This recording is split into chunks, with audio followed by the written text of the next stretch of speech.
Good morning, it's Butterfly. I'm joining you this morning with my green juice and my journal.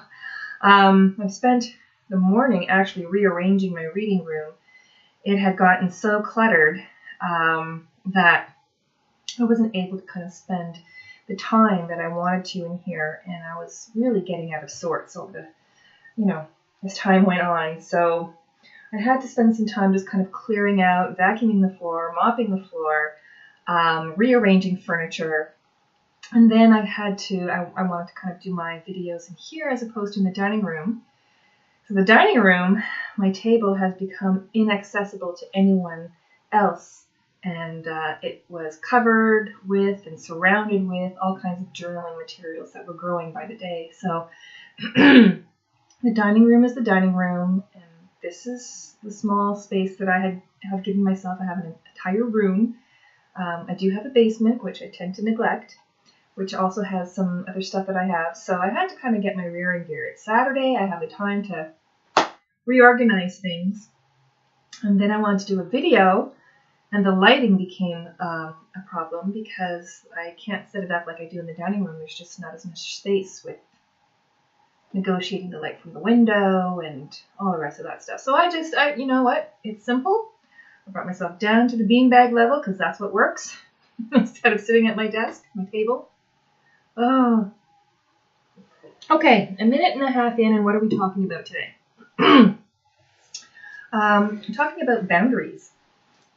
Anything that I do if you're wondering what kind of funky pants I have, these are pajamas. It's Saturday. From the waist up, I'm dressed. From the waist down, not so much. It's Saturday, people. Okay, so boundaries. I have made some journal entries. Now, this journal entry is basically a summary of the book that I will show you. There we go. I wrote boundaries in bubble letters, and I wrote all kinds of nice stuff on treated paper with burnt edges, and I do my funky little, these things, and in here there's still some food coloring and, journal entries. There you go. Ooh, wow. Okay, so here is the book that I took it from, 101 Trauma-Informed Interventions. I quite like this because one of the things that is a constant in life for everybody is that we all go through some kind of trauma at various points in our lives. And one of the things that I've seen is it really depends on not if trauma happens to you, because it happens to everyone, but how well you get over that trauma. And I don't know if it's so much get over. What I mean by that is not that the trauma never existed and you are completely resilient and immune and impermeable. That's not what I mean. I mean that trauma will happen and you need to kind of look at it as, how are you going to get through it? You need to learn some new skills. Possibly, does that mean that somebody who is so brilliant and so, learned that they will not be traumatized by anything? No. But you do learn things through trauma. And then you'll get better at recognizing those cues later on. You'll know what bothers you, what doesn't bother you as much. And so you will learn to kind of define what you will and will not accept from other people, because sometimes what happens from other people will be traumatic. Now there's trauma that doesn't come from people, like a car accident, for instance. If whatever, it's probably not the best example, but there's basically what I'm talking about is your relationship with people and how to define how you relate to them. That is called a boundary. And so the reason why I think it's an excellent journal entry is because I work a lot within all of this kind of spiritual stuff that I do. I've said it, before, I'm very psycho-spiritual. I work with the mind and the spirit, how I interact with my world, and which is a very psychological basis, and how that affects my psyche or my spirit or my soul or my higher self or my spirit self. I mean, those sort of things, those etheric sort of names that we try and label our source of energy, the way that we kind of animate our thoughts. That. So right there, the psychospiritual, where the spiritual meets the science, that's kind of where I sit most of the time. And those are the sort of things that I put in my journal. So with regard to the boundaries, I will summarize some of the things that I have gleaned from this book. There's a chapter on boundaries. This is an excellent book for just so many journal entries if you want to kind of process information. And I'll give you an example of how this book is laid out. It's essentially the kind of book that you would buy as a clinician, a counselor, a therapist, so that when you're working with clients, that you have a reference material so that you can go through those exercises with your client. You can go back to them. There's questions, work pages, and that sort of stuff. Things like this, where you can probably photocopy that and give it to your clients. There's like group work and individual work for counseling. However, I have always bought books of that nature, the self-help type of books. I have like a lot of my sections are basically that, because that purging of that psycho kind of gunk that stays in your memory, that purging, and the way I purge the best is on paper, is very therapeutic. And sometimes what I do too is I purge it through ritual. I purge it through working with the elements, working with energy, working with what some people may identify as prayer. But I work with energy, and I kind of give myself a moment to meditate it out and really use, if I'm going to write it down on paper, just the burning of the paper, it can be very therapeutic. Yeah. So we're going to talk about boundaries now. What are they? They are the things that they help define who we are. They are the limits that I put for myself that help other people to know how to interact with me. Dr. Phil is notorious for saying really, really key phrases that he just sort of summarizes a whole large concept with a few words. And he says, you teach people how you want to be treated. And that is basically saying that you lay out your boundaries. So if somebody touches you inappropriately, it is your job to convey that information to them that they are not supposed to be doing that. You can do it verbally, you can do it by moving, you can do it physically by slapping or pinching or removing yourself or whatever.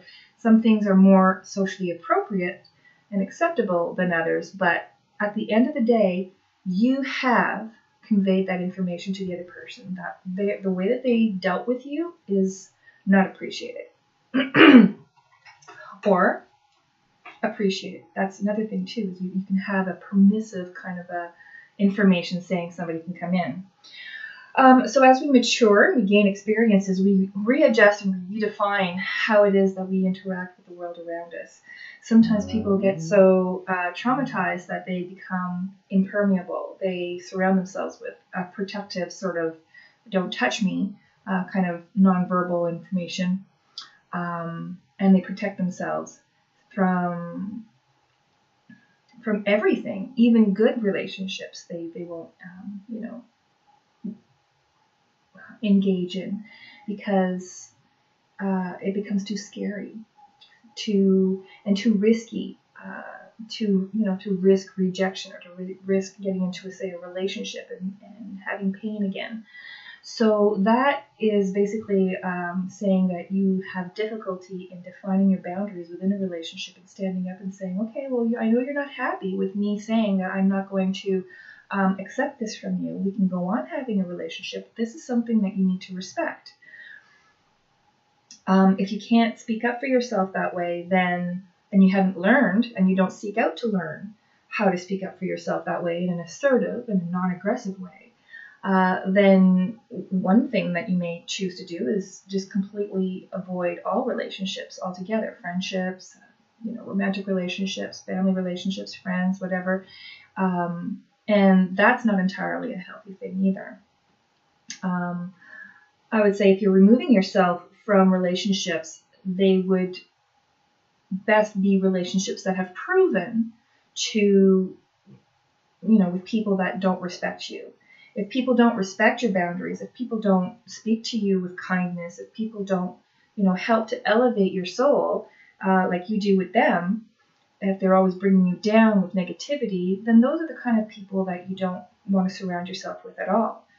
Regardless of the history that you have with them, regardless of their long-term friends or family, you need to be able to kind of tell them, how you want to be treated. And if they continue to either say, well, who do you think you are to be treated like that? Like, who do you, like, anything that I give you is good enough, If that's their attitude, then they're not the kind of person you want to have in your space. And you need to surround yourself with other people who are respectful, who are able to respect. And they're out there. There are good people out there. There are. And I think it's the great majority of people that are very good. The bad apples, kind of, the people who have maladaptive behaviors are toxic. And those are the people that you have to avoid. So what are the kind of boundaries that you, so that where we're going with this is that I'll talk about different kinds of boundaries, the types, and then there's a couple of exercises at the end that I'll talk about, okay? So there's 5 kind of boundaries that are outlined in this book.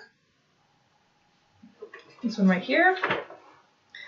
Okay, just so that you can, the author is Linda Curran, C-U-R-R-A-N. If you can't read it on the top. Okay, so 5 categories of boundaries, and we're looking at about page 38 and in that part of the book. So the first one is a physical boundary. So this tells people who and how much they can touch you and vice versa. You're also respecting other people. I mean, if you're telling people that they can't touch you, but you're not kind of respecting other people's physical boundaries, we need to work on that. So essentially, the physical boundaries are, how close you want to sit beside somebody on a park bench. That would be a physical boundary. If somebody comes along with you and the park bench is like 5 feet wide and they come and sit right beside you, thigh to thigh, you might say, I'm not comfortable with that. That's a little, that creeps me out. That's not respecting my space around me. However, if on this park bench you're waiting for the bus and there's place for 5 people, there's already 3 people and a few bags on there. If the last person comes on and actually sits down beside you, then the rules change, perhaps. Perhaps you still won't be comfortable with somebody sitting beside you, but perhaps the rules change because, there's less available seats, and so it's understood that you're going to sit right beside me even though you're a stranger. So you see how it's in context. You have a certain level of flexibility given social cues. So that's physical. That's number 1. Number 2, we have emotional. And emotional is tuning into the feelings and emotions when you're interacting with other people. So what do you think is acceptable when you're talking with other people? Are they respecting your emotions? Are you able to explain how you feel, and is it respected? And also, are you respecting the way other people feel? So let's say, and I haven't thought about examples, so it's just kind of off the cuff. Here's one. Yeah. It's not a very good one, but if somebody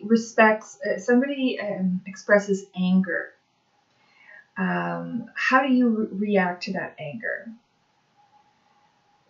I'll tell you how I react to that anger. I always think that anger is like a secondary emotion.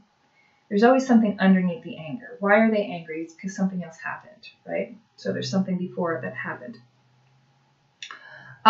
So when somebody gets angry, what I used to do, like some 20 or 30 years ago, I used to cower. I used to think, oh my goodness, how can I either escape or how can I deal with this? How can I quickly appease this person?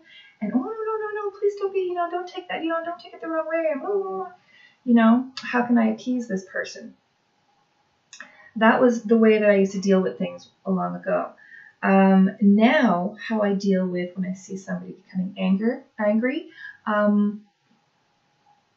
their anger doesn't necessarily have to affect me. I can choose to be affected by it, but I recognize that they're entitled to express themselves. If they're angry and it has nothing to do with anything that I've done or whatever, then I can listen to that and say, oh, can you tell me more, or whatever. So I can respect that, and I can say, I appreciate where you're coming from. If there's a lot of blaming coming from that, then we might have something to talk about, but I'm still not going to absorb responsibility for their anger. They're still choosing to be angry. They could choose to be something else. They can choose to be non-threatening in their behavior. Although their behavior is a choice. So when we're talking about emotion, sometimes there's a need to sort of separate the emotion from the behavior that comes along with it. So let's see. Another way of dealing with emotion and respecting somebody's emotion is when they're sad. Let's just say somebody is grieving a loss of someone or something, or a job, or a loss of some kind. I can respect that. I can be in their space and respect that I don't have to be sad along with them to be a friend to them. I can hear them and let them sort of vent that out. The boundary that I have there's a lot of boundaries that I'm expressing there. Basically I'm saying, you can feel your pain, your sadness. I'm protecting myself. I don't need to feel your pain, right?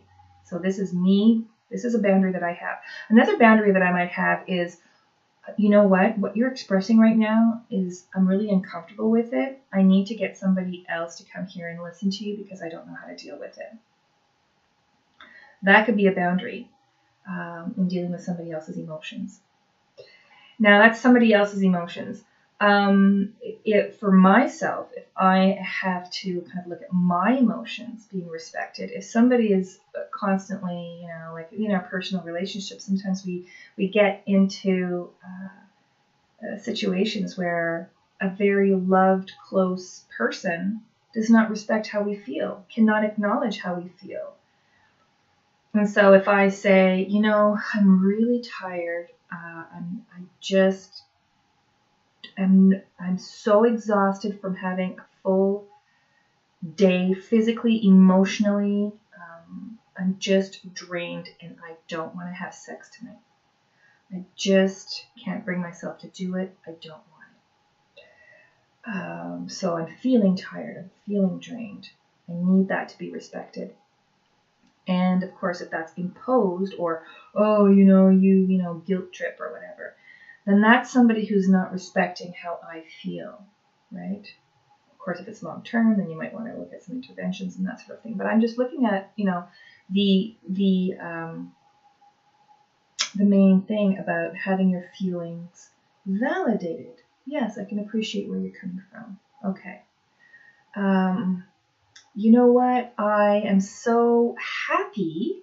I'm so happy today. I got this certificate in the mail from this accomplishment that I had. I'm so happy. And if the other person is like, yeah, so what? Big deal. It's not even a real, school that you went to, or anybody can do that. That kind of downtrodden is really sort of raining on your parade. You're not able to express your happiness. So then your boundary would be, you be defining your boundary and saying, you know what? That really, I feel sad about that. You're not respecting the happiness that I have. You're not able to kind of appreciate where I'm coming from. Then it becomes, I need to define for myself. Whatever you say to that person is whatever. But I would say to myself at that point is, look, I need to surround myself with somebody who can validate me. One interaction, maybe they're having a bad day, but if that sort of thing is going on a regular basis where I'm feeling like my emotions, I'm not able to express myself and be validated, that's an ongoing issue. That's a boundary issue for me. That's not somebody I want to have in my space, and so I'm going to have to kind of deal with that. Either change it or cut it out. So those are some ways that you might define for yourself what you will accept from other people and what you will not. Spiritually, again, this is always about how you're expressing your belief system. Is it safe for you to express your belief system? If you want to talk about gods and deities, and somebody is saying to you, look, you have lost your way. That is satanic. That is devil worshipping. That is, if you have the absence of a monotheistic God like I do, then you are lesser than. That is a spiritual boundary that I would have to explore and express to that person, or just stop talking to them altogether if they're not going to respect my sense of spirituality. So that, of course, becomes something that you may want to redefine in your relationships as well. Then we have sexual. Your sexual, we talked about a little bit when I was talking about emotional, but it also kind of sort of borders on the sexual sort of boundaries where you're defining for yourself, I get to be touched when I want to be touched. I will decide for myself when I want to engage in sex. So one thing that you may want to say to your teenager, to your younger children, to anyone who's entering a marriage, to anyone at any age, if they are engaging in sexual activity, what you need to know is that just because you've had sex before does not mean that you're available to have sex to absolutely everybody anytime and they can claim it. Just because you had sex with your boyfriend before doesn't mean you owe it to him every time you see it. And some women kind of feel that way, that they need to kind of satisfy that, because when you have a different sex drive, or vice versa, there may be a man with a lower sex drive than a woman. And so there needs to be kind of a definition of boundaries. Are we compatible sexually or not? And so that's one really, really good argument for people to have sex before they decide to get married, if indeed they do decide to get married, because you want to explore those boundaries. It's not just assume that you have the same level of sex drive and that you're compatible without knowing those things prior to, solidifying the relationship on paper. So those sexual boundaries is, what are your beliefs about it? What are your practices? What do you think is appropriate and what do you not think is appropriate? If there are some sex acts that are really uncomfortable to you, that are unappealing to you, that somebody else really, really wants to explore, then those are things that you really need to talk about up front and feel comfortable talking about, because as much as you really love this person or becoming, falling in love with this person, they may have belief systems that they need to have respected. If they, at their very core, don't think that they really want to or could be monogamous, then you need to know that before getting into a relationship, right? If you don't talk about it and the underlying assumption is, I'm going to marry you, but there's no way I'm going to give up having a mistress or two along the way, then that may or may not be a boundary for you. So you need to be able to, be upfront about that and be honest about it and put words to those thoughts, even if it's uncomfortable. An intellectual boundary is are your thoughts being respected? Quite often, as I was, years ago, I would meet certain people who would say, you're thinking too much, you're putting too much into it, you're putting meaning where, and what they were really saying is that they didn't know how to relate to me. But I realized that my intellectual boundaries were not being respected because they weren't able to talk about the same thing. So what they ended up doing is devaluing what I was doing, what I was talking about, and saying it wasn't important. When I was younger, I took that to heart, and I felt is inefficient the word? I felt defective because I was talking about concepts that not everybody could meet me on, at least not the groups that I was that I had around me at the time. Now, I'm older, I'm more self-assured.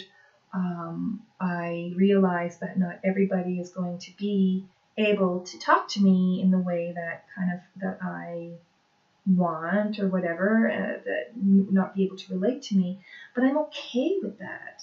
And I don't expect that. And I don't feel inadequate just because other people want to talk about different things. When I was very, very young, I didn't understand that. I didn't appreciate that I was different, right? That I was different, and that I was learning things and kind of sensitive to just basically to the psyche of people in a way that most people were not. So, I grew up feeling really, really kind of intellectually disrespected and emotionally disrespected, and I said I didn't even put disrespect to it, and I didn't even look at it as a boundary issue as I was growing up, because for me it was just, I'm inadequate. That was the message that I took home. I'm inadequate. Whatever I say and whatever I do is incorrect. But the truth was that I was living amongst some very critical people who just don't know how to give validation. Now I'm older, and now I'm able to kind of define those boundaries for myself, and I've worked on it. Why? Because I've read books like this, because I've journaled, and I've really explored those things for myself. So that's why I'm kind of sharing that with you, because if that can help you, if you're in the same situation as I was years ago, or some kind of a situation that you can relate to, if this helps you, then at least you know, I can refer you to books, because books are the things that are accessible to me. They've always been accessible to me. And so that was my venue, that and tarot cards. Sometimes therapy is not always available to you, especially because of finances that are involved and the length of time, that sort of thing. And having quality therapy. There's a lot of free services throughout the world, or peripheral services that are available, but they may not qualify to give you exactly what you need. So I would recommend to you to get a book by people who are qualified to work with trauma, people who are qualified to work with boundaries, people who can kind of have some weight behind their name because of proven methods of teaching, sort of assertiveness training, that sort of thing. And that is available to us today through the magic of the internet and through the mass publication of books. So those are two ways that you can do it. If you are privileged enough to be able to get a qualified therapist who you feel can help you, who you've gone to and who consistently gives you tools that are proven to work, then that is a really great place to be. I do have more to say about boundaries, but this video is already approaching half an hour, so I'm going to make a part 2 kind of thing, and I'll look forward to chatting with you again soon. Take care and have a great day.